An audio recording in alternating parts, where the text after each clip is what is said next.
반갑습니다, 여러분. 여러분들을 만점으로 안내해드릴 역사 이야기꾼 사기꾼 최용욱입니다. 자, 오늘 할 주제는 바로 무엇이냐? 여러분들, 우리가 지난 시간에 우리가 무엇을 하면 고대국가를 세웠어요. 그렇다면 이 고대국가의 전성기, 삼국의 발전에 대해서 여러분들 고대국가의 전성기를 하나씩 하면서 삼국의 발전 상황을 여러분들 말씀을 드릴 거예요.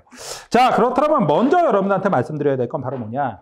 진짜로 전성기를 맞이하려면 전성기에는 두 가지 조건이 들어가요. 첫 번째는 바로 뭐가 되느냐? 어느 지역을 차지하는 나라가 바로 전성기를 맞이한다? 한강 유역을 차지하는 나라가 전성기를 맞이하게 돼 있어요. 그 다음에 두 번째는 바로 뭐가 있냐면 한 나라가 전성기를 맞이해서 그렇게 잘 나갑니다. 그럼 다른 나라들은 어떻게 돼요? 살아남아야 되겠죠. 살아남기 위해서는 바로 나머지 두 나라가 손을 잡아야지만이 살아남을 수가 있어요. 한 나라가 전성기를 나간다, 잘 나간다, 한강 유역을 차지하고 전성기로 나간다. 그러면 나머지 두 나라는 손을 잡아야지만이, 동맹을 맺어야지만이 살아남을 수 있다요. 자, 그렇다면 어떤 일이 벌어졌는지 이제 4세기부터 하나씩 가보도록 하겠습니다. 자, 제일 먼저는 일단 세 나라를 여러분들 표시를 해야 되죠. 먼저 누가 있냐? 고구려가 있습니다. 당연히 고구려가 있어요. 그 다음에 두 번째는 뭐가 있느냐? 백제가 있습니다. 그 다음에 세 번째는 바로 누가 있었냐면 이제 마지막으로 가는 나라는 신라가 있어요. 그렇다면 이제 언제부터 얘기를 할 거냐? 먼저 이제 4세기 얘기를 할 겁니다. 4세기에 먼저 잘 나간 나라는 어느 나라가 잘 나갔느냐? 제일 먼저 전성기를 맞이한 나라는 백제예요. 아니, 백제가 왜 한강 유역을 제일 먼저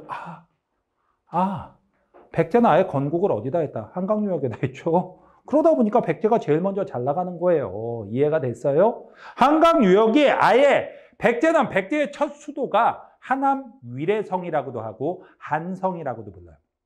이 하남 위례성, 한성은 바로 어디를 얘기하는 거냐? 여러분들 다른 곳이 아닙니다. 지금의 서울 지방을 얘기를 해요.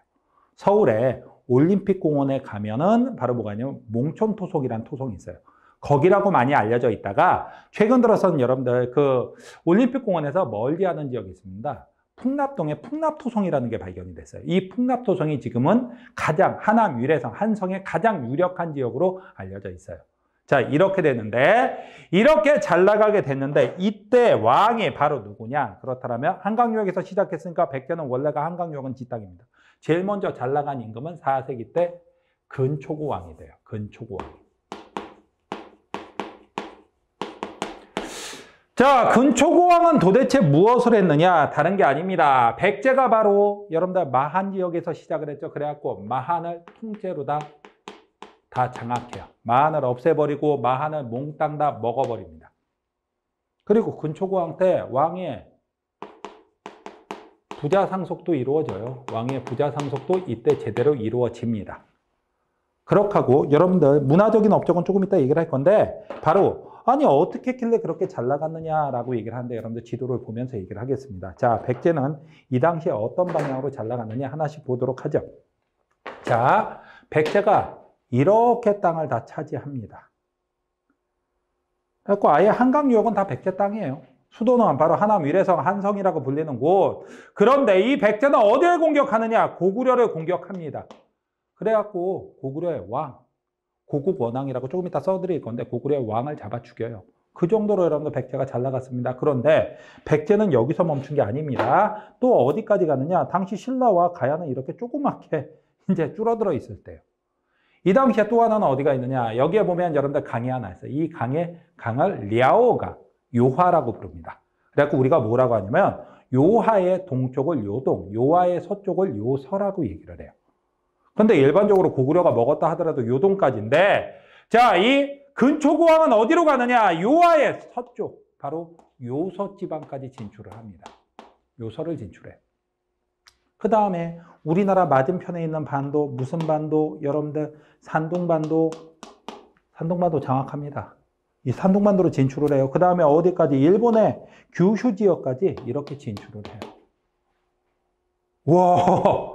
우리의 영토를, 이 백제 영토를 이렇게 넓게 만든 임금이 바로 백제의 근초고왕 4세기가 되는 겁니다. 그러니까 얼마나 잘 나갔는지 여러분들 알 수가 있죠.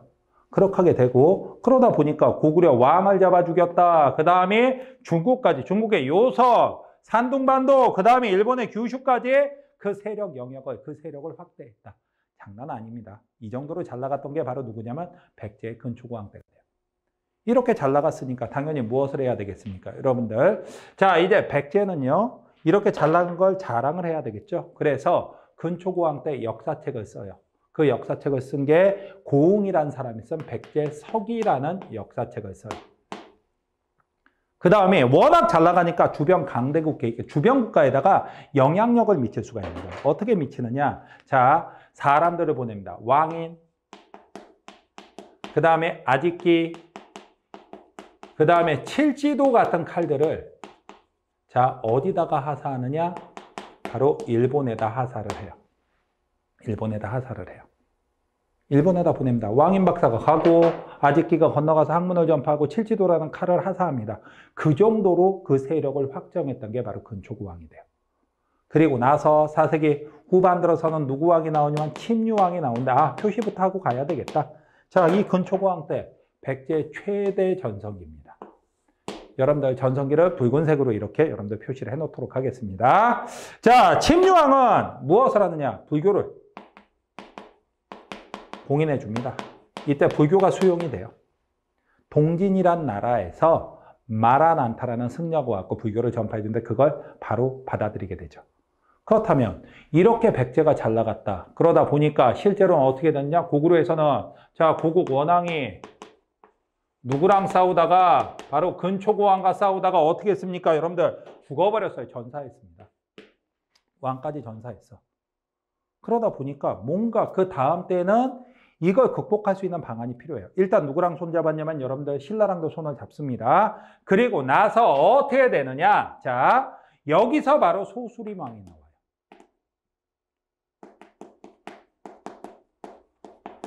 소수림왕은 무엇을 알고 있느냐? 백제한테 이렇게 처발린 걸 알고 있어요. 그러다 보니까 뭔가 이걸 극복할 수 있는 새로운 기반들을 닦아야 되겠죠. 그래서 이 사람이 한 건 바로 무엇을 했냐? 불교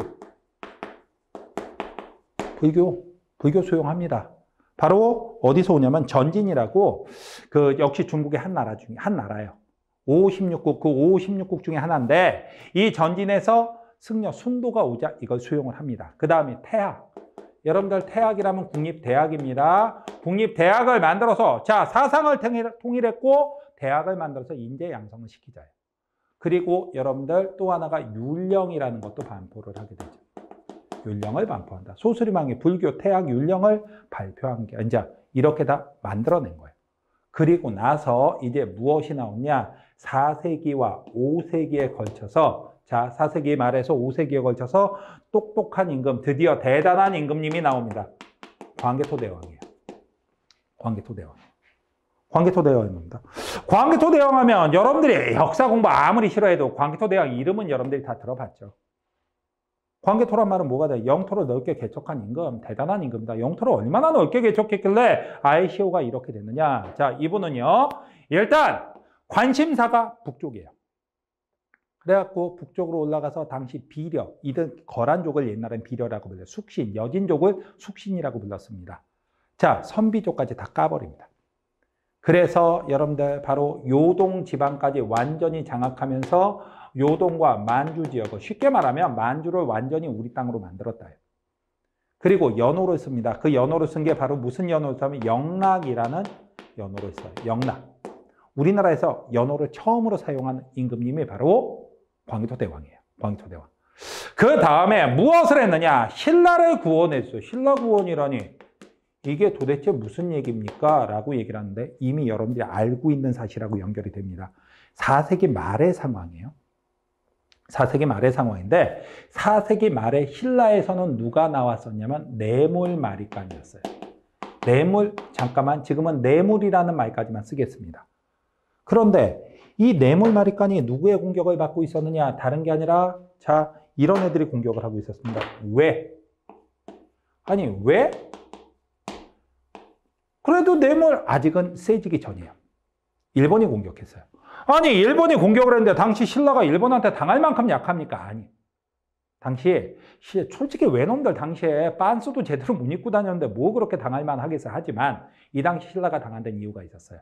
자, 왜 공격을 받기 전에 이미 누구의 공격을 받고 있었냐? 백제와 가야가 계속해서 이 신라를 괴롭히고 있었던, 아직 신라가 별 볼 일이 없었을 때였으니까.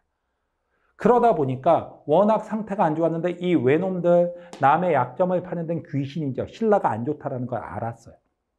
그래갖고 잘 됐다 해갖고 무엇을 하냐면 공격을 해온 거야. 그래갖고 내몰마리까 정말 내몰아 죽을 뻔했었습니다. 그런데 안 되겠으니까 안 되겠다 했고 당시 동맹이었던 고구려에다가 도움을 요청합니다. 그게 바로 광개토 대왕되었어요. 형님 좀 살려줘. 솔직히 말해서 내몰마리칸이 먼저 왕이 됐고 나이도 더 많았습니다. 그런데 광개토 대왕한테 도움을 요청한 거죠. 그러니까 광개토 대왕이 니네 위험해? 알았어. 그래갖고 내가 군대 5만 명 보내줄게. 군대 5만 명이 갑니다. 군대 5만 명이 가서 어디를 부셨냐? 외놈들 박살을 냅니다. 외놈들 박살을 내요. 그 다음에 이왕 온 김에 무엇을 하느냐? 여러분들 백제와 가야 지역을 한 바퀴 순회 공연을 싹 돌아줘요. 순회 공연을 싹 돌아줘요. 왜? 이제 이왕 동맹이니까 군대 딱 보내갖고 한마디 한 겁니다. 야, 신라 내 동생이다. 한 번만 더 괴롭히면 뒤진다. 이런 식으로 얘기를 해준 거죠.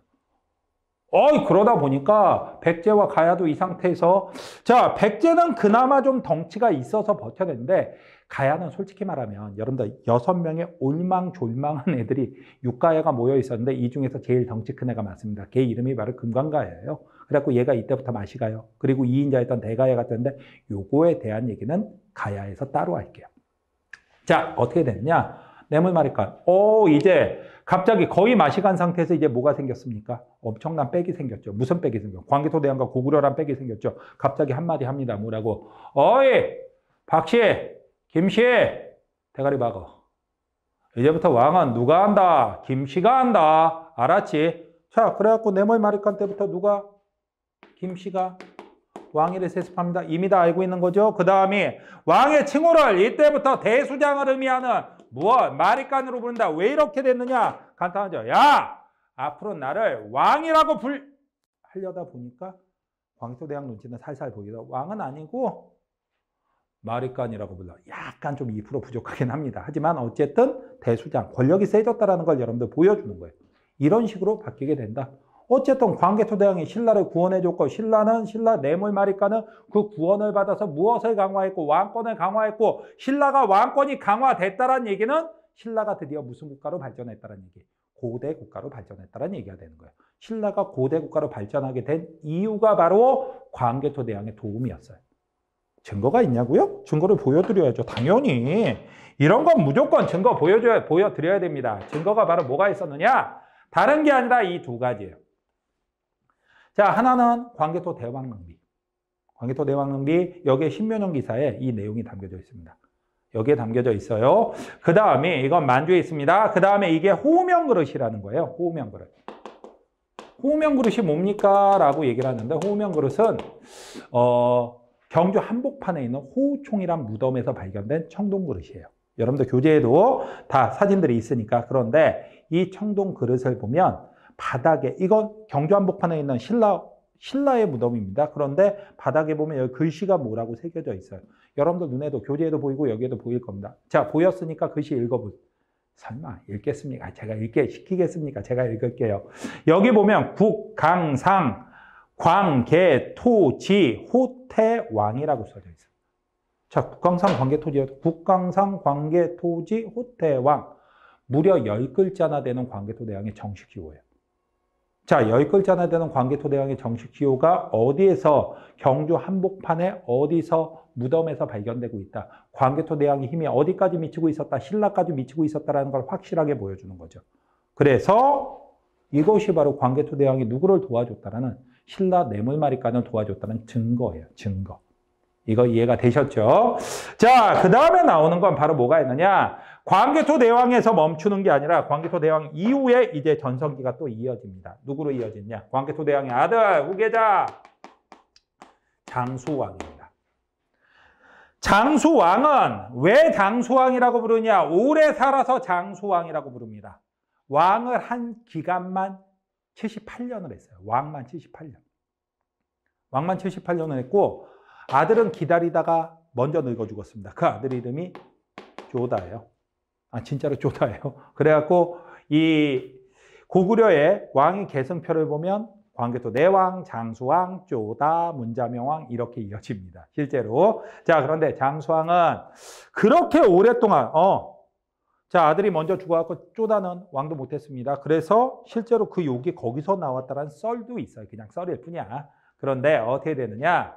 장수왕은 그래봤자 하긴 3등밖에 안 됩니다. 올해 왕. 2등은 누군데요? 2등은 태조왕이에요. 태조? 아까 아니 우리가 정각에서 맞습니다. 재위 기간만 93년입니다. 7살 때 왕이 돼갖고 100살까지 왕을 했고요. 밑에서 기다리다가 지쳐갖고 반란이 일어나갖고 쫓겨났습니다. 쫓겨난 다음에 19년은 더 살다가 죽었다는 기록이 남아있어요. 와, 사실입니까? 기록이 그렇다는 얘기예요. 자, 그러면 그분이 2등, 1등은 누군데? 아는데, 여러분들. 탄군 1500년, 이건 못 깨요. 알겠죠? 자, 그렇게 되는데, 장수왕은 오래 살았다가 중요한 게 아닙니다. 이분의 관심사는 광개토대왕의 관심사가 주로 북쪽이었다면 장수왕의 관심사는 주로 남쪽입니다. 남쪽이라니 무슨 얘기냐? 이분은요, 남쪽으로 가기 위해서 평양으로 천도합니다. 평양으로 천도해요. 평양으로 천도하고 그 결과 어떻게 하느냐? 남하정책 또는 남진정책이라는 걸 쓰게 돼요. 남하정책, 남진정책을 쓴다? 이게 도대체 무슨 얘기입니까? 다른 거 아니에요? 남쪽으로 밀어붙이는 거죠. 그 결과 여러분들 무엇을 하게 되느냐? 자, 어디까지? 백제를 작살내갖고 한성을 함락시킵니다. 백제의 수도 한성을 함락시키는 거예요. 그래갖고 계로왕은 전사하고 백제는 수도가 웅진으로 옮겨가게 되죠. 진짜입니까? 네. 이 부분을 여러분들 지도에서 또 보여드리도록 하죠. 자, 지도는 어디를 보면 되냐? 이번엔 5세기 지도가 됩니다. 국내성에 있던 수도를요, 어디로 옮겼냐면 평양으로 옮겨요. 이렇게. 그리고 평양에서 남하정책을 해갖고 한성, 백제의 수도를 무너뜨리고 그 다음에 어디까지? 이렇게까지 영토를 밀어내버렸죠. 그러다 보니까 어떻게 됐어요? 자, 백제, 신라, 가야 이렇게 확 줄어든 겁니다. 그 다음에 무엇을 했냐면 이제 어디는 한강유역을 차지해야지 전성기라고 얘기를 했습니다. 한강유역은 고구려 땅이다 해갖고 여기다 박아놓은 비석이 충주. 알죠, 여러분들? 충청북도의 충주에 고구려비를 세웠어요. 이게 지금까지 남아 있습니다. 충주 고구려비가 바로 한강유역은 고구려가 차지했다. 장수왕이 차지했다라는 가장 중요한 증거가 되는 거예요. 이런 상황이 벌어진다. 이렇게 해갖고 고구려가 잘 나갔던 게 5세기인데 이렇게 고구려가 잘 나가니까 어떻게 해야 되느냐? 여러분들 다른 게 아닙니다. 고구려와 아니지 백제와 신라는 무슨 동맹을 맺어야 돼요? 둘이서 살아남기 위해선 동맹을 맺어야 되겠죠? 그래서 이때 나왔던 동맹은 바로 무슨 동맹을 맺게 되느냐? 나제 동맹을 맺게 됩니다. 나제 동맹. 나제 동맹은 나는 신라, 쟤는 백제예요. 자, 그래갖고 어떻게 되느냐, 여러분들. 백제에서는 누가 나오냐면 비유왕. 이게 백제고요. 그 다음에 여러분들 신라에서는 놀지왕. 놀지? 마리간이란 말이 정확하겠네요. 놀지 마리간. 이건 신라에서 이렇게 동맹을 맺습니다. 하지만 그럼에도 불구하고 결국 어떻게 되냐. 자, 백제에서는요. 자, 한성이 함락됐다. 여러분들, 한성이 함락됐다란 말하고 똑같은 말은요. 계로왕이 전사했다요. 백제 계로왕이 전사하고 그 다음에 여길 뺏겼으니까 어디로 천도하냐? 웅진. 지금의 공주. 공주로 천도하게 됩니다. 공주로 천도한 임금은 바로 계로왕의 아들인 문주왕이에요. 문주왕. 이렇게 웅진으로 쫓겨내려가게 된다. 그래갖고 5세기는 누가 잘 나갔다? 고구려가 잘 나갔다. 4세기 백제 근초고왕, 5세기 고구려의 광개토대왕과 장수왕. 이렇게 전성기를 여러분들 정리를 해두셔야 됩니다. 전성기 정리 다 되셨죠? 자, 그렇다면 이 4세기, 5세기 또 어떤 문제가 출제가 될 수 있는지 여러분들 핵심 문제들 한번 보도록 하죠. 자, 보겠습니다. 다음 지도와 같은 세력을 이룬 왕의 업적으로 오른 것은 다음 지도 가만히 딱 지도 보니까 백제가 한참 잘 나갔네. 그렇다면 여러분들 근초고왕이고 이건 4세기 백제가 잘 나갔을 때네 찾으면 됩니다. 한반도에서 낙랑군을 축출하였다. 이거는 여러분들 4세기 초반이긴 하지만 솔직히 이건 고구려의 미천왕 때가 돼요. 미천왕의 업적이죠. 그러니까 안 맞습니다. 북한산 순수비 아직 설명 안 드렸어요. 이건 6세기 넘어가서 자, 진흥왕 다음 강좌에서 여러분들 설명을 할 겁니다. 수도를 국내성에서 평양성으로 옮긴 건 여러분들 이건 5세기. 장수왕이 돼야 되죠. 그래서 안 맞습니다. 백제와 신라의 동맹이 이루어졌다. 역시 장수왕 때 이루어진 거죠. 장수왕한테 밀려갖고 마한을 통합하여 영역을 일단 마한부터 잡기 시작하죠. 놓치기 쉬워요. 알아두셔야 됩니다. 그래서 답은 5번이 답이 돼요. 그 다음 문제가 됩니다. 자, 2번. 지도와 같은 상황이 전개되고 있을 당시의 상황으로 옳은 것을 찾으라고 되어 있습니다. 다른 게 아니라 지도 딱 보니까 언제 이거는 5세기 장수왕 때 얘기가 되겠죠. 그렇다면 여러분들 보겠습니다. 백제는 국호를 남부여로 바꿨다 안 배웠는데 이건 백제 나중에 6세기 성왕 때 여러분들한테 다음 강좌에서 얘기를 할 겁니다. 신라는 북한산 수도 좀 전에도 얘기했죠. 1번 문제에서. 이건 6세기 진흥왕 때라서 안 맞아요. 백제는 한성에서 웅진으로 수도를 옮겼다. 장수왕한테 밀려서 당시에선 고구려가 한 걸 찾으라는 얘기가 아니라 이 시기에 무엇이 있었느냐. 백제는 한성에서 웅진으로 수도를 옮긴 거. 웅진천도한 거 맞죠. 장수왕한테 밀려서. 신라는 왕으로 마리간에서 왕으로 바꾸었다. 이건 6세기 지증왕 때 역시 다음 시간에 얘기를 할 겁니다. 고구려는 수나라에 맞서 요서지방을 공격하였다는데 이거는요. 여러분들 이거는 6세기 말에서 7세기에 걸쳐서 여러분들 고구려와 수나라의 싸움에서 얘기할 거라서 아직 정리가 안 된 부분이니까 틀린 겁니다. 아직 안 가르쳐 드렸으면 틀린 거예요. 답이 되는 건 몇 번이 답이 되느냐? 3번이 답이 됩니다.